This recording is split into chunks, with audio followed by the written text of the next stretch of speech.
Good. All right, we're preparing ourselves for tomorrow's game. We got some nicks and bruises, but hopefully guys will be ready to play tomorrow. And I think our guys are excited, enthusiastic about playing at home again. Eddie, the rebounding, especially in the offensive glass, what are the biggest problems you guys are having there? Can you put your finger on it? Well, we just have to give more effort and be alert and aware that we've got to block out. We just can't present ourselves to the rim and to the glass without putting a body on somebody's body. Our guards are small, but yet they can rebound too. And they've got to do a better job of rebounding, whether it's in rotations, because sometimes we could be in rotations and the shot's up and we got to find a body.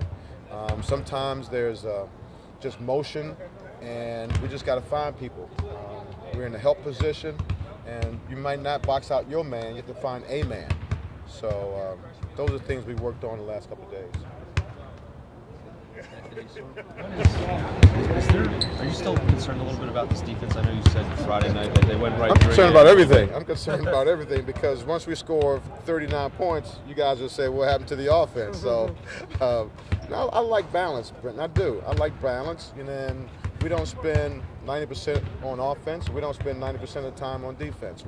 I like balance of both sides of the ball, of the floor. And I'm not concerned. Our half-court defense has been pretty good. That's how we looked at things over the course of the preseason and the 2 games. It's just our transition, our pressure, and offensive rebound. So that's been hurting us. How close are you to finding that balance? I mean, can you know it when it's there? Well, it's 2 games in, so I know it's a small sample size. yeah, so we'll see. I'm not. We want to move forward from the game. You look at all the positives, and there's a lot of positives. We're winning on the road against a good team, a team that's favored to win that conference. From what I was told and when I was reading, that and with it's a 3-point loss on their floor, and we got some. We got to learn how to play without fouling, and it's hard because it's a heck of a thing to not be able to use some physicality on the perimeter. It's just new.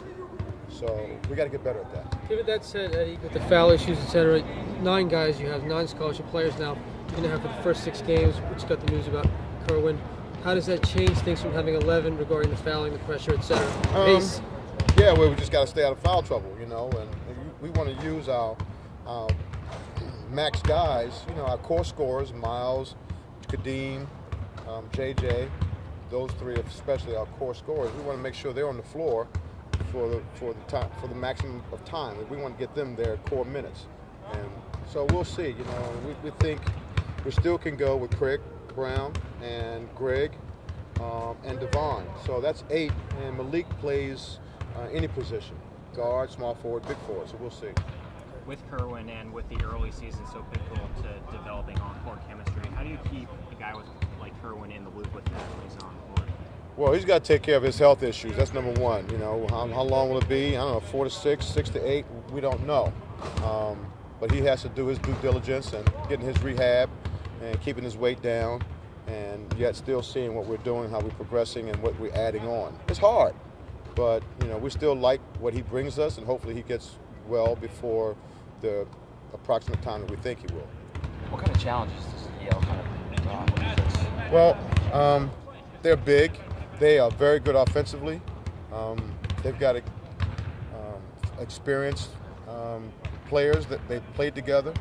And, I have to look at them more tonight and tomorrow, and we'll prepare for them somewhat today, but shoot around tomorrow we will. I'm concerned about us more than I'm concerned about them. I know they're good.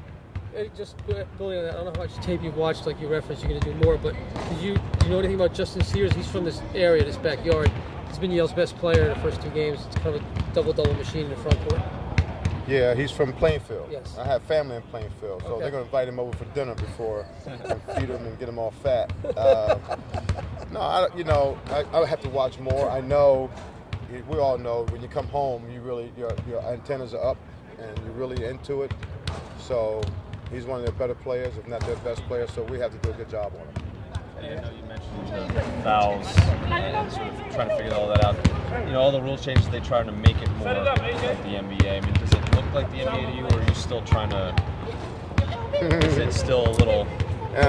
it's not I there sort of yet. said my piece the other night, and you know where I stand. I just hope that there is some balance. You know, if it's at one end, if it's the same, if the three officials are on the same page with the physicality at both ends, then it's fine.